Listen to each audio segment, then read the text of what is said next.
selamat datang di Combo Communication Bonding. In case you don't know, Combo adalah program yang menghubungkan, menjembatani, dan juga menyatukan mahasiswa ilmu komunikasi dan juga mahasiswa dari fakultas dan prodi lain yang ada di Untirta. Wow. Tapi cara ngubunginnya gimana tuh, Kak? Pakai kabel? Wifi? What? Bluetooth? No!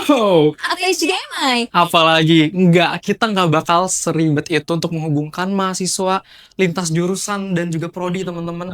Karena di sini di Combo kita bakalan ngobrol yang santai tapi berdaging. Tenang aja, kita bakal ngobrol-ngobrol, bakal bonding, bakal main games, pokoknya dengan cara yang paling fun gitu. Nah, di episode kali ini kita bakal bahas sesuatu yang menarik nih. Kita mau tahu kultur dan juga gimana sih cara berkomunikasi mahasiswa dari berbagai fakultas dan prodi yang ada di Untirta. Topik ini juga seru banget, soalnya ini nyentuh kehidupan mahasiswa sehari-hari di Untirta. Dan kita udah kedatangan tamu spesial dari dua fakultas, yaitu Faperta dan juga FKIP. Yuk kita sambut Raras dan Yoga. Langsung duduk. Anggap aja saja rumah sendiri. Iya, boleh. Makasih. Nah, Yoga sama Raras gimana nih kabarnya? Ya, alhamdulillah aku baik-baik aja sih, fine banget hari ini. Kalau Yoga? Ya, semester 5 cukup sulit tapi merasa cukup baik juga pada akhirnya. Tapi kita ada yang kelupaan nih. Apa tuh? Oh iya, kita belum kenalan sama Komates. Oke, kalau gitu, biar kita saling mengenal satu sama lain, kalian boleh kenalan dulu dan sapa Komates yang lagi nonton ini ya. Boleh kita mulai dari Yoga dulu, boleh? Halo Komets, kenalin, nama aku Yoga Hancionatan Simanihuruk. Aku dari mahasiswa agribisnis Fakultas Pertanian. Aku dari angkatan 2023 nih. Nah, kan tadi Yoga udah, sekarang Raras yuk. Halo Komets, perkenalkan nama aku Laras Meninggali. Aku dari jurusan pendidikan guru sekolah dasar dari angkatan 2025. Salam kenal Komets. Glad to know you, Komates. Hai. Nah, kita kepo nih tentang kehidupan kalian sebagai mahasiswa. Kan aku sama Haikal itu dari ilmu komunikasi. Nah, kita kepo deh kehidupan kalian tuh gimana sih dari PGSD dan juga agribisnis. Boleh dong dimulai dari Yoga dulu. Oke, kalau dari aku sendiri, kehidupan berkampus di agribisnis bisa dibilang seru ya. Karena selama 5 semester aku lumayan ngejalanin banyak hal. Yang dimana ketika di agribisnis kan lumayan sering turun lapang ya. Kita belajar tentang hulu dan kehilir dari pertanian. Jadi kita sektor substansialnya lah gitu. Jadi ketika ada satu mata kuliah seperti ekonomi produksi pertanian, kita langsung turun ke lapangan dan langsung saling adaptasi sama petani. Jadi ya kita lumayan sering komunikasi juga nih sama petani, karena kita lumayan sering juga ngebahas tentang isu-isu sosial tentu di bidang pertanian gitu kira-kira. Tapi nggak nyangka juga ya kalau ternyata agribisnis tuh ngebahas ekonomi. Ya maksudnya emang ada bisnis, tapi apa aja sih maksudnya di ekonomi yang dipelajarin di agribisnis tuh ekonomi yang kayak gimana sih? Oke. Kalau dari sepemahaman aku atau yang udah sering aku pelajarin, jadi agribisnis itu memang belajar tentang banyak ekonomi. Secara basic dasarnya ekonomi kita juga belajar nih, baik dari dasar-dasar akuntansi, baik belajar dari dasar-dasar manajemen, semua basic ekonomi kita pelajarin. Tapi di sini ekonominya bukan secara ekonomi biasa, bukan secara fiskal dan sebagainya, tapi kita belajar tentang ekonomi dari bidang pertanian sendiri, karena di bidang pertanian sendiri ekonominya lumayan sedikit berbeda daripada ekonomi biasanya, tetapi fundamental dasarnya tetap pada ekonomi yang sering kita pelajarin gitu kira-kira. Kemudian jurusan agribisnis sendiri juga bukan hanya sebagai belajar tentang ekonomi, karena kita juga dipersiapkan sama dosen-dosen kita bisa menjadi penyuluh, terutama dosen-dosen kita juga lumayan sering ngajarin kita supaya bisa tentang berwirausaha gitu kira-kira. Berwirausaha tapi di bidang pertanian gitu ya. Oh gitu. Oh insightful banget ya. Maksudnya baru tahu. Ternyata kita cuma taunya awal agribisnis tuh kayak ada bisnis, terus mereka kayak ya udah berbisnis, wirausaha. Tapi ternyata ada deeper meaning di balik itu ya, Commates. Catet ya. Dan jangan kalian pikir kalau misalnya di agribisnis itu cuma ngangon atau ngebon doang ya teman-teman. Lebih kompleks daripada itu, oke? Nah kan tadi yoga udah nih. Sekarang kalau Raras nih di PGSD gimana sih suka dukanya gitu? Apakah kembali nostalgia menjadi anak SD atau gimana nih? Boleh cerita dong. Iya, jadi sebagai mahasiswi PGSD di Untirta semester 1 itu jujur semua dosen itu sudah menerapkan kayak kita tuh harus menjadi sosok guru yang emang ceria. Nah, jadi kalau misalnya kan kalau semester 1 itu masih kebanyakan materi ya Kak. Jadi kita belum terjun ke lapangannya. Cuman kayak udah dikasih dasar-dasar ilmunya sebagai ngajar. Nah, jadi kalau misalnya nih mau presentasi. Nah, itu tuh dosen tuh selalu nuntut kayak coba kalian sebelum presentasi itu harus ice breaking dulu gitu. Karena biar mencairkan suasana. Katanya kayak gitu. Terus juga di semester 1 itu cuman baru belajar dasar-dasarnya kayak ada landasan pendidikan. Nah, itu tuh kayak kita memahami dasar-dasar dalam tujuan pendidikan itu apa, bagaimana menjalankan pendidikan yang baik. Di situ juga ngebahas tentang landasan psikologis. Jadi bagaimana seorang guru itu nanti bisa memahami gitu Kak, kayak kondisi psikologis anak muridnya. Jadi biar anak peserta didiknya itu bisa berkembangnya itu secara tepat. Nah, itu dan juga belajar juga tuh kayak dasar bahasa Indonesia itu, dasar IPA. Jadi emang belajar tuh dasar-dasar aja, baru dasar. Iya. Semester 1 ya? Iya, baru semester 1. Cuma yang menariknya itu, kita setiap di kelas itu harus menerapkan kita sebagai guru. Harus ceria, harus memberikan ice breaking. Yang memang itu harus ada gitu di setiap SD ya. Agar suasana itu cair gitu. Paling itu sih Kak. Guru ini profesi yang tidak kenal kata pamrih gitu teman-teman. Dan jadi guru pun harus effort gitu ya, harus tetap ceria. Iya. Walaupun di luar mendung, tapi suasana hati guru harus shiny gitu ya, harus bersinar selalu gitu.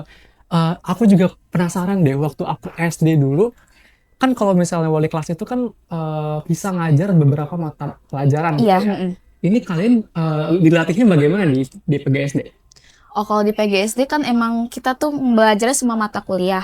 Nah, jadi maaf Kak Larat, mata pelajaran di SD ya. Nah, jadi di mata kuliah itu emang ngebahas tentang campur IPA, IPS ada. Jadi ada kayak mata kuliah tuh konsep dasar bahasa Indonesia, terus konsep dasar IPA, konsep dasar PPKN. Jadi dipelajarinnya itu kadang-kadang ke presentasi. Nah, dosennya tuh bilang, kalian gimana cara menyederhanakan sebuah kalimat yang bisa dipahami oleh anak SD. Jadi gak boleh yang berat-berat gitu, karena kan kalau misalnya kita berat, nanti takutnya peserta didiknya itu nangkepnya bakal susah. Jadi emang harus bahasa yang ringan dan mudah diingat gitu di anak muridnya, kayak gitu. Soalnya aku pernah lihat juga di sosmed, ada orang tua murid yang komplain kalau misalnya soal ujian mereka itu kayaknya dari GPT atau soalnya itu terlalu kompleks untuk dimengerti oleh anak SD. Itu bahkan kelas 1 sudah kompleks banget gitu pertanyaan-pertanyaannya gitu ya. Iya.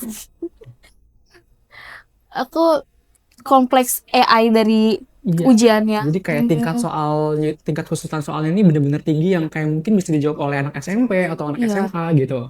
Ya makanya dari itu sebagai jurusan pendidikan guru SD tuh harusnya nggak yang pakai bahasa susah. Kalau bisa tuh kita mengerti gitu. Karena peserta didik kita kan dari kelas 1 SD. Nah basicnya itu kelas 1 SD tuh harus taunya tuh yang bahasanya ringan. Kalau bisa ya bikin soal tuh yang sesuai dari anak muridnya aja gitu. Gak perlu bantuan dari AI. Mungkin dari referensinya boleh. Tapi jangan yang semuanya diambil. Karena kan kalau misalnya susah, nanti kasihan anak murid kita kesusahan gitu. Jadi kalau bisa ya bahasanya ringan aja. Harus peka ya. Iya, harus peka, harus paham dengan kondisi anak siswa kita tuh cocoknya tuh seperti apa gitu. Iya, jadi harus. Dan gimana sih kultur mahasiswa di FKIP atau maksudnya kayak lebih fokusnya di PGSD gitu. Soalnya aku dengar bahkan outfit kita sehari-hari aja kayak mungkin terbatas gitu ya. Kita nggak bisa berekspresi lebih jauh tentang OOTD kita gitu.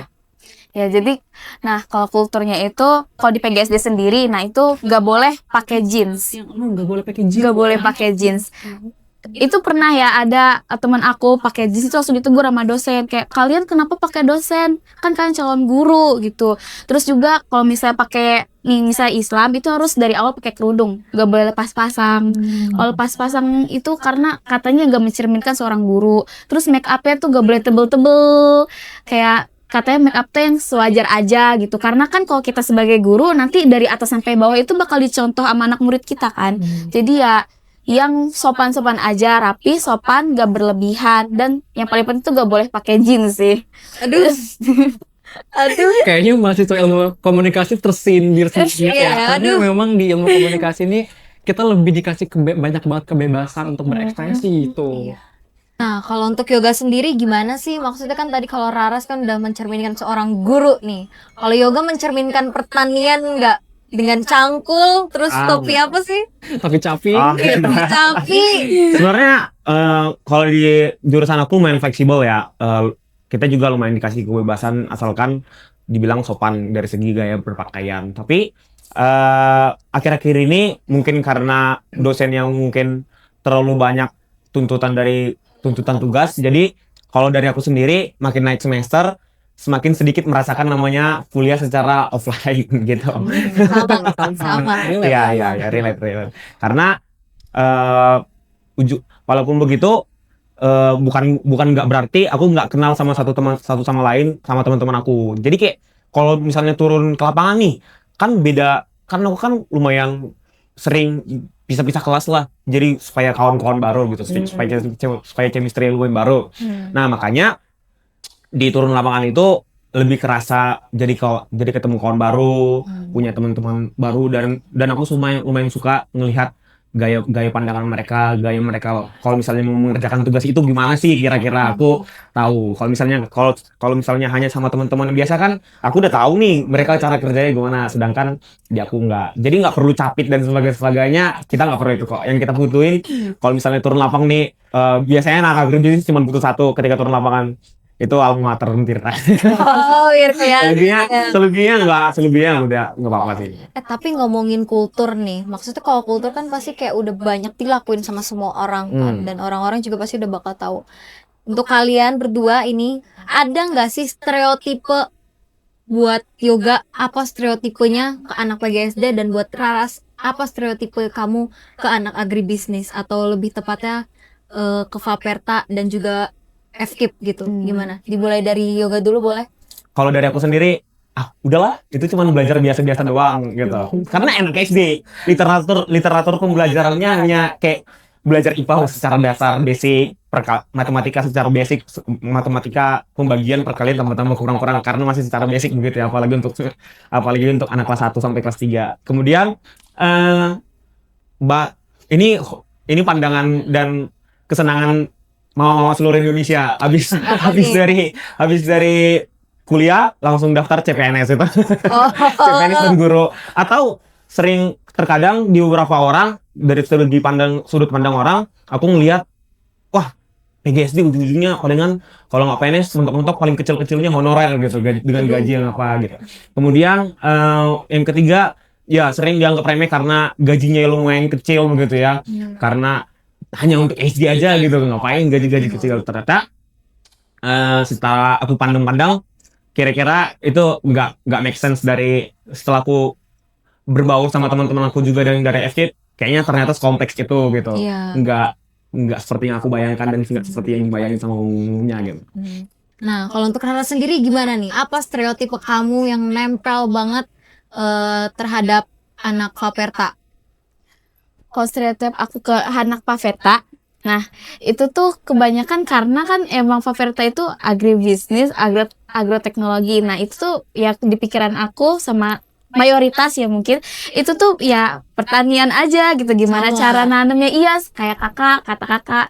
Dan itu juga makanya nih aku seneng banget nih di sini dari jurusan agribisnis. Jadi aku jadi tahu kalau agribisnis itu gak terlalu mempelajari tentang kayak cara nanem, cara bercocok tanam lah, tapi belajar tentang bagaimana caranya mengetahui target pemasaran, menjaga stabilitas ekonomi lewat pertanian itu. Nah, jadi itu sih paling stereotipnya, kayak gak jauh-jauh dari pertanian. Tapi aku penasaran juga deh, kita udah bahas tentang Kultur. terus udah bahas tentang stereotip kalian. Tapi kita pengen tahu juga kan POV kalian ke ilmu komunikasi nih, gimana Iya, dong? gimana nih maksudnya? Wow. Stereotip kalian ke anak ikom gimana nih? Stereotip anak Elkom ya. Spill dong. Menurut aku anak Elkom pasti harus bisa ngomong. Menurut aku juga gitu, soalnya kayak anak ilmu komunikasi kan, pasti udah mau orangnya asik, pinter ngomong. Komunikasi ya. Kalau dari aku itu sih kira-kira yang bisa, kalau dari sepandangan aku gitu, karena aku melihat semua teman-teman aku komunikasi lumayan mindsetnya dari gaya-gaya bicaranya itu selalu berbeda guys. Waduh. Karena aku sendiri punya banyak teman dari komunikasi gitu, baik dari UKM dan sebagainya. Tapi ya ketika aku ngelihat dari sudut pandang aku sendiri, kayaknya anak komunikasi ini lumayan pintar-pintar ngomong dan sering dalam ngebaur dan beradaptasi itu lumayan jago sih menurut aku sendiri gitu. Oke, Komate. Jadi itu tadi adalah stereotype dan obrolan tentang culture-culture yang ada di kampus kita masing-masing. Tiap prodi itu punya cara komunikasi berbeda-beda, interaksi berbeda-beda gitu. Jadi mereka juga ngerjain sesuatunya tuh nggak serentak, nggak sama kayak kita. Tapi itulah perbedaan yang bikin kita jadi diversity-nya tuh indah gitu ya. Iya. Intinya tuh kita nggak cuma buat lihat perbedaannya ya, tapi juga gimana sih kita saling ngerti. Dari perbedaan itu kita harus komunikasi, harus melengkapi satu sama lain biar terjadi kolaborasi yang der. Setuju banget, totally Totally, agree ya. ya. Tapi kita bakal ngobrol lebih dalam lagi setelah jeda-jeda berikut ini. Halo Komates! Baik lagi nih sama kita. Tadi kita habis seru-seruan ngobrol, perkenalan diri, ta'aruf sama teman-teman kita dari Fakultas Faperta dan juga FKIP. Selanjutnya sekarang kita akan ngobrol lebih santai lagi. Tapi ada twistnya. Kali ini kita bakal ngobrol pakai props. Kali ini kita bakal main games. Setuju atau tidak setuju? Yeay. Nah, seperti yang kalian lihat ya, di depan ini ada tongkat, papan, light stick. Setuju atau tidak setuju? Jadi nanti aku sama Haikal bakal bacain pernyataan dan pertanyaan ke Raras dan Yoga. Nah, dari pernyataan dan pertanyaan itu mereka setuju atau nggak setuju nih soal isu-isu yang ada di prodi mereka berdua. Iya, dan jangan lupa juga kalian jelasin kenapa kalian setuju atau nggak setuju tentang opini tersebut atau pandangan atau segala macam lah itu ya. Oke, bisa kita mulai sekarang ya. Oke, penyerahan tongkat kita serahkan dalam 3, 2, 1. Satu. Oh. Oke. Pernyataan pertama. Mahasiswa agribisnis dan PGSD harus belajar komunikasi publik dengan serius karena mereka akan sering berhadapan langsung dengan masyarakat. Kita akan kupas tuntas persetujuan mereka setajam katar kertas. Setuju atau tidak setuju? Kita 3, angkat papan dalam hitungan ketiga. 3, 2, 1. Setuju. Oke, Setuju dua-duanya. setuju nih dua-duanya. Kompak banget. Boleh dijelasin dong alasannya, dimulai dari Raras, kenapa setuju? Nah, jadi kalau menurut aku pribadi, kenapa kita harus belajar komunikasi secara langsung, secara mendalam, karena emang nanti kita tuh pas setelah lulus pasti kita kan akan berdampak ke masyarakat lingkungan sekitar. Dan kalau misalnya kita belajar secara dalam, itu tuh kita bisa lebih mengenal lingkungan kita, bisa lebih tahu gitu apa sih yang dibutuhin di lingkungan sekitar kita tuh bagaimana. Dan apalagi kalau bagi seorang PGSD kan, itu pasti interaksinya nggak jauh-jauh ke masyarakat, kayak interaksi ke wali kelas juga, ke anak murid, dan itu pasti anak murid itu kan dari kalangan yang berbeda-beda. Jadi kita harus belajar secara mendalam bagaimana nanti kita agar lebih mengayomi dari beda-beda kulturnya tersebut. Jadi menurut aku penting banget sih. Jadi aku setuju. Oke, setuju banget sih. Iya, betul. Sekarang kita bakal move ke yoga. Gimana nih alasannya? Oke, alasan aku buat setuju karena memang secara basic dan fundamental agribisnis bakal selalu berkutik di komunikasi. Kenapa begitu? Karena kayak seperti aku turun lapang gitu, kita bakal berinteraksi sama petani. Terkadang petani itu ada tingkatannya, ada mereka yang memang tidak tahu, mereka yang sudah menengah, dan mereka yang sudah mandiri. Nah, kadang dosen aku selalu bilang sama aku, jangan pernah mengajari petani, begitu. Karena secara basic mereka udah tahu apa yang harus dilakuin gitu. Dan kita nggak usah merasa sok pintar gitu, karena ibaratkan kita harus selalu kayak gelas kosong lah gitu. Diibaratkan sama petani, karena kita juga mau belajar, bukan semisal kita tahu inovasi gimana caranya bisa produktivitas mereka meningkat gitu kan. Tapi di satu sisi kita nggak boleh pakai gaya stigma yang kayak terlalu ilmiah gitu, supaya mereka bisa ngerti gitu. Cara pendekatan kita gimana, itu lingkungan gimana cara kita bisa ngebaur dulu sama petaninya gitu. Karena petani itu kalau misalnya mereka nggak mau ketemuan, udah nggak mau gitu. Karena itu pendekatan awalnya gitu. Karena kita pun bakal banyak menyita waktu mereka gitu kan. Nah, petani itu kan bekerja dari pagi sampai sore. Malam mereka bakal istirahat gitu. Kalau misalnya kita nggak, otomatis kita bakal menyita waktu mereka di mana nih kira-kira ya. Kalau misalnya kita sita waktu mereka di siang hari, kita ganggu mereka lagi nanam gitu kita kira. Jadi kayak pendekatan kita itu harus sama petani harus diibaratkan gelas kosong lah gitu. Gimana nggak boleh bilang petani itu bodoh, nggak boleh bilang petani itu idiot dan sebagainya gitu ya. Karena mereka pun pada dasarnya udah tahu gitu. Betul. Jadi nomor satunya adalah komunikasi, teman-teman. Oke, kita lanjut ke pertanyaan kedua. Setuju atau tidak setuju? Kampus sudah cukup memberikan fasilitas praktikum untuk mendukung kegiatan di prodi kalian. Kita angkat papan dalam hitungan ketiga. 3, 2, 1. Ada perbedaan di sini, teman-teman. Oh my god, ini exciting banget nih. Tapi kita boleh gak mulai dulu dari Raras? Kenapa Raras setuju kalau kampus sudah memberikan fasilitas yang cukup nih buat kegiatan perkuliahan Raras? Jadi kalau di PGSD sendiri itu kalau untuk praktikum IPA misalnya itu nggak perlu yang susah-susah sekali memang. Cuman lebih PGSD itu memfasilitasi kayak misalnya keperluan kita untuk observasi, misalnya observasi ke sekolah, jadi dengan surat perizinan itu. Nah itu tuh ada surat perizinan tuh yang bikinnya tuh lumayan gampang sih menurut aku. Jadi kayak misalnya dikasih G-form, terus kita masukin kayak data nama-nama teman-teman yang mau observasi, NIM dan lainnya. Habis itu tinggal dikirim. Nah nanti masuk email suratnya. Nah udah jadi. Jadi kayak gak perlu yang terlalu susah gitu. Nah itu sih yang menurut aku mungkin udah cukup fasilitasi sih. Karena itu untuk semester 1 ya Kak. Jadi menurut aku itu udah worth it sih. Oke, untuk Raras aksesnya lumayan gampang ya karena dia masih semester 1. Nah untuk Yoga nih, mahasiswa semester 5 nih, apalagi sering turun di lapangan. Kenapa nih nggak setuju? Karena akhir-akhirnya kenapa aku bilang nggak setuju, ada beberapa fasilitas yang seharusnya dari kampus boleh kasih. Karena di satu sisi kayak turun lapang hanya ngobrol sama petani itu nggak cukup. Kayak kadang-kadang kita ngikutin aplikasi ke Denplot, kita itu kurang di situ. Pemenuhannya nggak butuh. Terutama sekarang apalagi pertanian makin sustainability gitu kan, makin terus berkelanjutan. Sedangkan kita butuh peka di situ. Nah makanya perlu diseimbangkan dengan fasilitas-fasilitas seperti kayak IoT gitu, supaya kita juga lebih paham. Karena anak agribisnis juga harus belajar tentang IoT guys.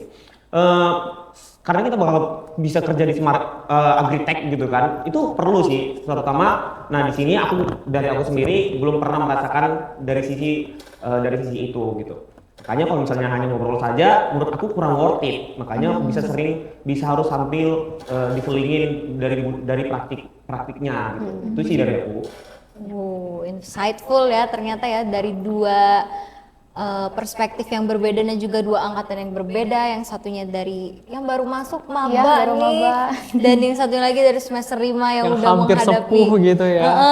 Kan tadi kalian ini sudah ngomongin tentang turun ke lapangan dan juga swakarya ya.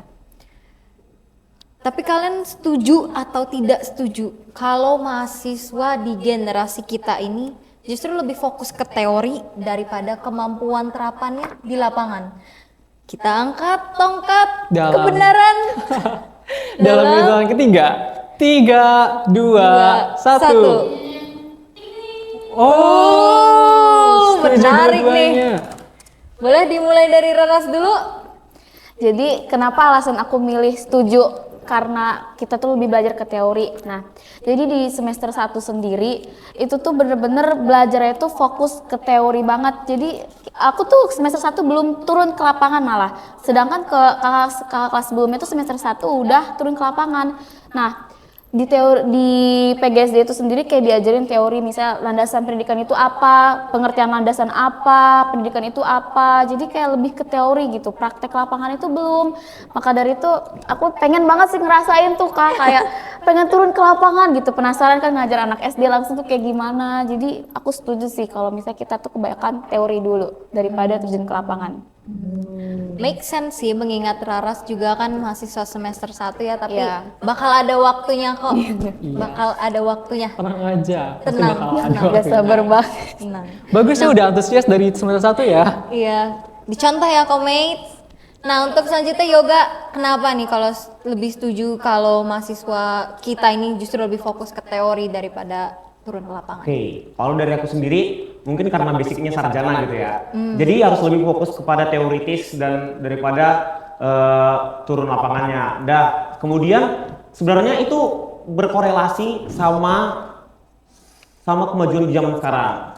Kayak sekarang kita jauh lebih dipermudah seperti kayak ada sistem artificial intelligence gitu yang membuat kita sebenarnya nggak terlalu harus jauh-jauh turun lapangan. Dan kadang-kadang kalau misalnya kita jahat nih ya, terkadang kalau misalnya dibilang jahat, udah nggak usah turun lapangan, cukup foto sama orang, terus kita melihat, terus ada AI udah kita prom aja gitu. Itu membuat jahat sebenarnya. Makanya sebenarnya nggak boleh lebih banyak teori menurut aku sendiri. Harus diseimbangin. Walaupun kita dibilang sarjana dan harus lebih peka terhadap isu, sebenarnya isu itu yang bisa kita dapatin dari turun lapangan gitu Pak. Makanya dari aku sendiri sih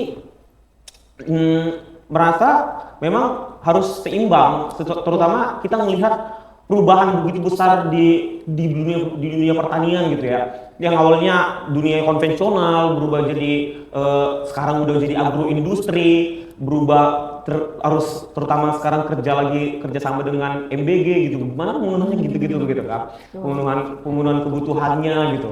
Itu sih yang perlu dari aku sendiri gitu. Oke, kita move ke pertanyaan yang mungkin bisa dibilang lebih berat ya. Khususnya untuk PGSD nih. Wah, apa tuh? Oke, menarik nih ya. Oke, menurut kalian setuju atau tidak setuju? Mahasiswa PGSD punya tanggung jawab moral yang lebih berat dibanding jurusan lain karena akan mencetak generasi baru.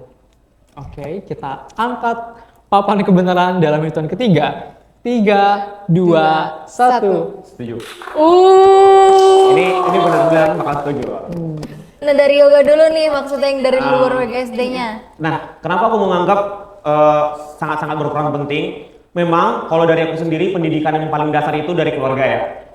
Memang pendidikan yang paling dasar itu dari keluarga. Tapi nggak bisa disadari terkadang masa pertumbuhan dan perkembangan anak itu jauh lebih besar di masa SD gitu. Karena siklusnya 6 tahun. Kalau misalnya sama keluarga bisa jadi hanya 4 tahun, 5 tahun baru sekolah gitu kan. Makanya penting bisa ngebangun karakternya si anak gitu. Dan menurut aku itulah challenging-nya sebagai guru SD. Dimana mereka harus membentuk anak-anak kayak gimana sih kalau misalnya kamu dikasih uang, gimana cara manajemennya gitu. Kecil-kecil, bentuk-bentuk kecil tapi itu yang harus ditanami nih sama anak, nggak boleh mencuri dan sebagainya. Even itu udah dipelajarin dari keluarga, tapi dipelajarin secara lebih mengkaji di SD gitu. Itu sih menurut aku. Makanya guru itu penting. Jangan menghina guru. Betul, catat ya Komates. Untuk Rara sendiri nih sebagai mahasiswa PGSD sendiri gimana nih? Ya, tentu aku setuju banget ya kalau misalnya jurusan PGSD itu punya moral yang sangat besar. Tapi sebenarnya menurut aku emang setiap jurusan itu mempunyai moral masing-masing yang emang berat gitu. Tapi kenapa PGSD itu menjadi menurut aku paling berat?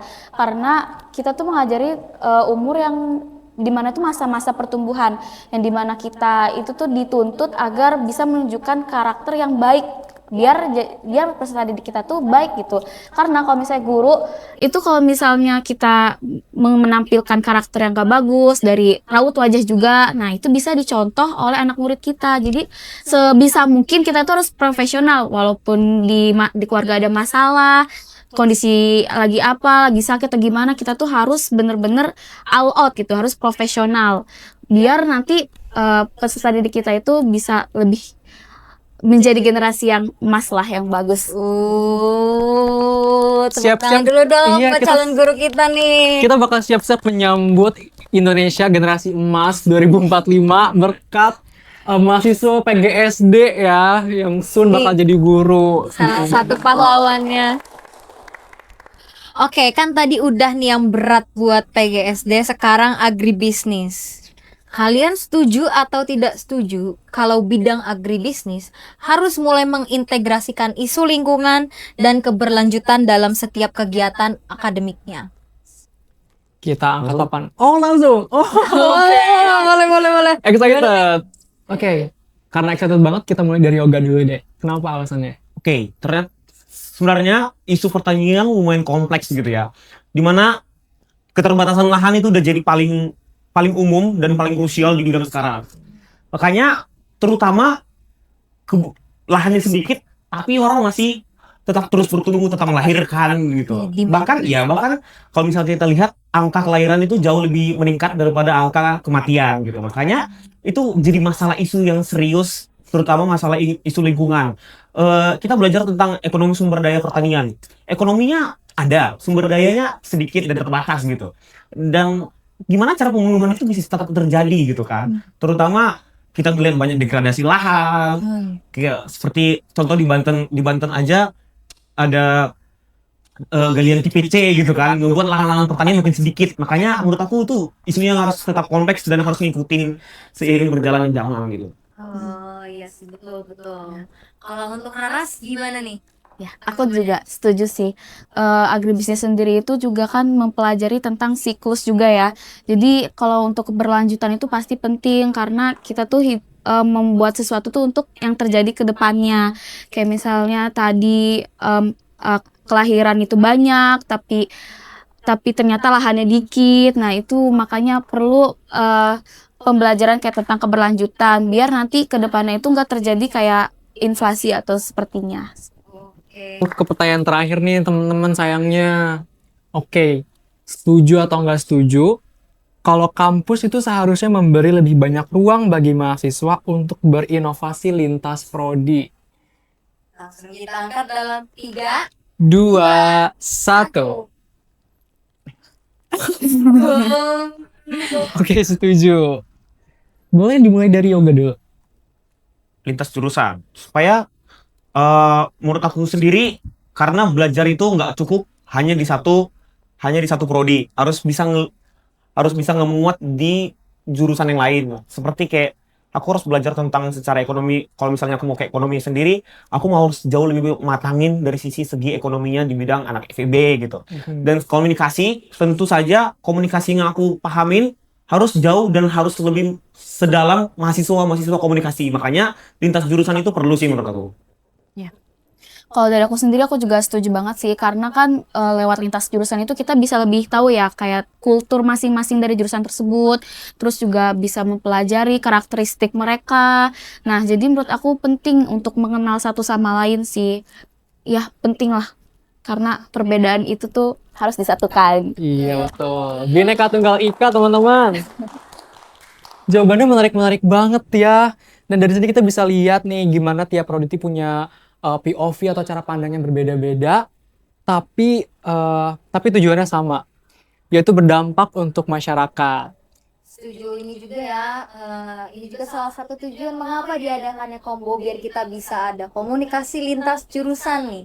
Jadi bukan lihat dari perbedaannya, kalau jurusan gue gini gitu, lu gitu doang, gue lebih oke. Enggak ya, seperti yang aku bilang di awal, kita ini bukan buat saing-saingan, tapi buat kolaborasi untuk melayani masyarakat. Betul. Iya. Dan untuk masa depan kita yang lebih cerah ke depannya gitu ya. Jawaban tadi udah menarik banget ya. Tapi jangan kemana-mana, komit, karena sesi selanjutnya kita bakal main game. Sesi yang paling ditunggu-tunggu nih kayaknya ya. Jadi jangan kemana-mana, stay tune.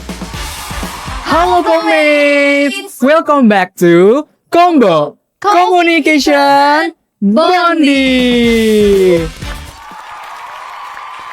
Tadi kita udah seru-seruan bareng Yoga dan Raras main setuju nggak setuju. Kita bisa lihat juga kayak suka duka mereka, terus opini-opini mereka tentang ya Kita jadi tahu banyak banget tentang pengalaman mahasiswa dari dua prodi yang berbeda ini. Yang sama-sama punya tantangan tentang fasilitas dan juga tentang moral ya. Jadi udah banyak banget yang kita bahas ya. Betul banget kan tadi kita udah ngobrol yang seru-seru kan tentang perbedaan kultur juga dan perspektif serta persepsi mereka satu sama lain terhadap prodi dan fakultas masing-masing. Betul banget. Nah, selanjutnya kita bakal masuk ke sesi yang paling ditunggu-tunggu nih kayaknya. Kita bakal masuk ke sesi games. Tapi sebelum itu kita bakal panggil wasitnya dulu kali Ya ya. karena kan nggak mungkin karena kita semua nih main Kita main semua. Kalau nggak ada wasitnya gimana ya? Kalau gitu, sama-sama kita panggil dulu wasitnya ya. gimana tuh mantranya? Mantranya gimana ya? Mantranya itu dinding. Oh jadi dinding. Iya, dinding. Tapi aku nggak bisa ngelakuinnya sendirian. Kita harus combo. Kita harus communication bonding. Yuk, berdiri. Kita panggil wasitnya pakai mantra ini dalam hitungannya 3 ya. 1, 2, 3. Dinding. Lewat Apa Mbak, nih? lewat, Sorry. Rame banget nih kayaknya. Oke, boleh duduk. Sebelumnya kenalin, aku Adinda Ramadina. Aku bakal mandu sesi games pada kali ini. Oke, guys. Kita bakal Tepuk main tangan dulu dong. ya. Masih semangat? Masih semangat kan? Masih. Masih dong, pastinya. Nah, ada yang tahu gak kita bakal main games apa? Game apa tuh? Games apa? Jadi kita bakal main games tebak dalam satu kata. Oh. Jadi rulesnya itu aku bakal ngasih clue kalian salah satu kata yang seputar kampus. Jadi nggak bakal jauh-jauh kemana-mana. Pokoknya tahu kalau ini seputar kampus. Nah, si pemberi clue akan ngasih tahu ke penebak. Nanti siapa nih yang jadi penebak? Siapa yang jadi pembuat clue? Boleh? Aku mau jadi clue. Oke, Aku clue. juga. Kamu clue. Oh, karena Ladies first. host sama host kayaknya kurang adil ya. Jadi kita switch position. Coba Andini di sini, si Rara sini. Be careful. Be careful, oke? Semangat banget nih kayaknya. Udah nggak sabar Oke. main game kayaknya ya, komit. Karena Lara sama Andini pembuat clue, berarti Haikal sama Yoga penebak. Nah, si pembuat clue itu gak boleh ngasih clue lebih dari satu kata. Terus nggak boleh singkatan dan nggak boleh persamaan dan bahasa Inggris, persamaan bahasa Inggris, oke? Oke. Udah siap? Siap. Siap? Ready? Siap. Ready? Udah pulang. Let's go. Nggak belum. Oh enggak. Clue-nya ini ya. Oke. Mulai dari Andini dulu mungkin Ini kasih. nggak boleh sinonim ya berarti? Gak boleh sinonim persamaan, pokoknya yang seputar. Sinonim. Iya sinonim. Ya, Ya. Samaan. Oke, Yoga siap? Siap. Haikal siap? Ready, sir. Satukan chemistry kalian. Oke. Killer. Satu. Dosen. Yeay! 1 Bagus poin banget ya, untuk baru mulai baru udah. mulai udah langsung chemistry-nya udah kuat banget nih. Ya, kedengar-dengar karena kalian tuh satu organisasi kan? Betul. Woi. Ini boleh nggak promosi ini sih? Keren. Oke, karena tenang aja, Laras dan Haikal kalian masih punya kesempatan berikutnya. Ini clue berikutnya. Oke. Oke. Dimulai dari Laras dulu mungkin. 1. Skripsi. Keren. Oh, jago juga ya chemistry-nya Haikal sama Laras. 1 poin Andini dan Yoga tim A, dan tim B 1 poin juga buat Laras dan Haikal. Oke, kita switch mungkin ya. Haikal jadi buat clue, Yoga jadi pembuat clue. Waduh. Ini buat kata-kata berikutnya. Siap? Dari Yoga dulu mungkin. 1. Proposal. Makalah. Tetot. Oke, bisa dicoba lagi di tim Haikal dan Laras. Let me think. 10 9 8 990 90 96. Oh. Oke, mulai 1 2 3. Tetot, kelamaan, nggak bisa. Oke, lanjut Yoga, mungkin kasih clue lagi ke Oh, Andini. Oke, udah mulai dapat clue-nya. Wait a second. jangan Satu. sampai kita tetot lagi. 2 3. Skripsi. Word. Salah, Tetot. Susah banget ya. Susah banget kan? Anak semester 5 mungkin sering Boleh coba lagi nggak? mungkin enggak, belum. Mungkin sering melakukan ini. Coba mungkin Haikal kasih clue ke Laras. Laporan. Surat. Tetot. Sayang sekali. Kalian lu tahu gak sih sebenarnya? Aku tahu. I know. Oke. Lanjut mungkin Yoga. Udah tadi seminar, udah tadi I don't know. Oh my god. lanjut aja. Siapa? Yoga boleh?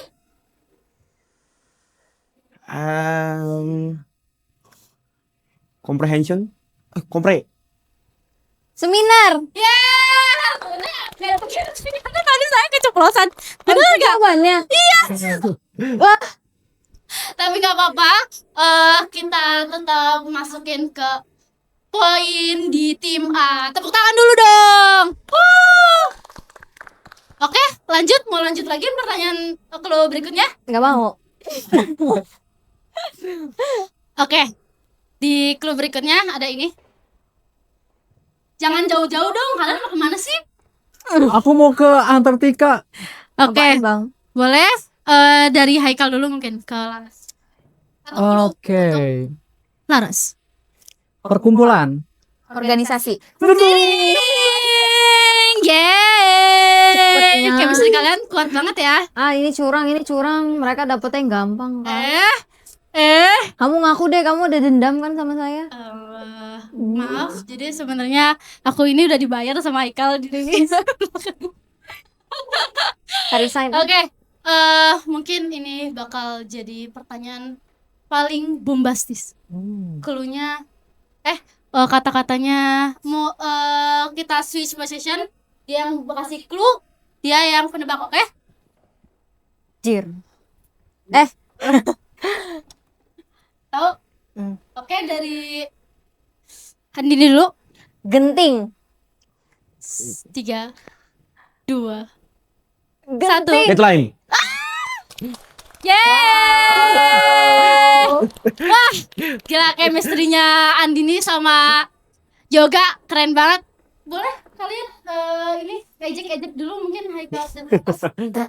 Aduh. Tenang, kita balas. Nah, kita balas. Oke, Enggak di bisa. semester selanjutnya. Nah, mau lanjut lagi? Boleh. Lanjut.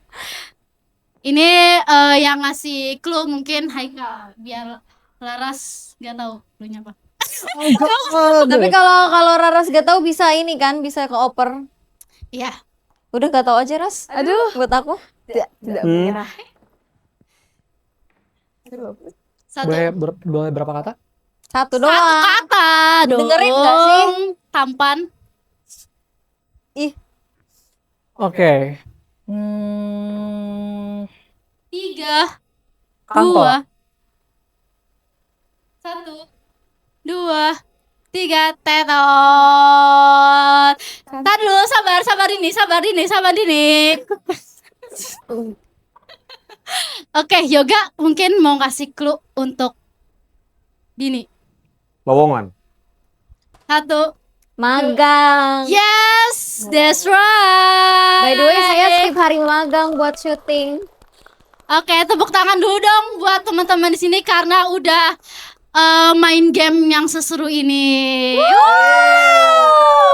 Jadi pemenangnya itu Yoga dan Dini. It's okay Laras, it's okay. It's okay, Laras. It's okay, Haikal. Mungkin kalian akan lanjut permainan di semester berikutnya. Oh. Dan hadiahnya buat kalian berdua adalah pahala di surga nanti. Oke, karena aku ada jadwal meeting bentar lagi. Dadah ya, macet dulu ya guys. Dadah. Titi DJ. Jangan Sok balik lagi mantap. ya. Emang sok mantap anaknya. Oke Komit, sayang banget kita udah sampai di penghujung acara. Sayang banget ya. Tapi tadi kita seru-seruan bareng ya, udah fun banget. Banget. Gimana nih kesan-kesan kalian ada di Combo? Dari siapa dulu nih? Mulai dari yoga dulu. Oke, dari aku having fun, seru, terus aku jauh lebih paham tentang sesuai dengan materi kita hari ini, bisa lebih kenal satu sama lain. Topik-topiknya juga dan pertanyaan-pertanyaannya juga lumayan bagus sih menurut aku dan jadi inspirasi juga bagi aku ke depannya gitu. Oke, selanjutnya boleh Raras? Dari aku sendiri ini sebuah kesempatan yang sangat aku senangi sekali ya. Dari sini tuh dari segmen pertama tadi belajar tentang mengenal tentang agribisnis seperti apa. Terus juga kayak di segmen yang kedua kita bertukar pandangan, bertukar pendapat. Terus jadi nambah wawasan juga nih di sini. Jadi kita lebih tahu gitu tentang masing-masing jurusan. Nah, terus juga di segmen 3 ini seru banget nih Kak, ada gamesnya, ada saling tebak-tebakan dan itu bikin aku di sini tuh enjoy dan senang sekali. Sekali lagi kita berterima kasih untuk Yoga dan Raras yang udah mau menjadi bintang tamu di Combo Communication Bonding. Dan juga terima kasih juga untuk Komit yang udah nonton dari awal sampai akhir. Nah, untuk Yoga dan Raras sendiri ada gak sih yang mau diucapin ke Komit yang lagi nonton nih? Boleh dimulai dari Yoga dulu. Sering-sering nonton Komet. Karena gue ya Combo. Karena menurut aku sendiri teman-teman bakal dapat banyak insight dari session ini. Hai sih. Raras, ada gak yang mau disampaikan ke Komit yang lagi nonton nih? Gak jauh beda dari Kayoga, sering-sering nonton karena di Komet ini kita bakal ngebahas sesuatu yang mind blowing ya. Yang pembahasannya tuh daging banget. Jadi buat kalian yang pengen tahu tentang pembahasan yang daging banget, sering-sering aja nonton Komet. Ingat ya Komit, jangan lupa tetap nonton Combo. Karena dan jangan lupa juga komunikasi yang baik itu dimulai dari niat, dari hati kita untuk saling memahami, untuk saling memberikan manfaat bagi sekitar. Oke, sesi tadi itu udah menutup perjumpaan kita pada episode kali ini. Dan jangan lupa untuk nonton Combo lagi. Combo, stay connected, stay communicative. Bye Komit.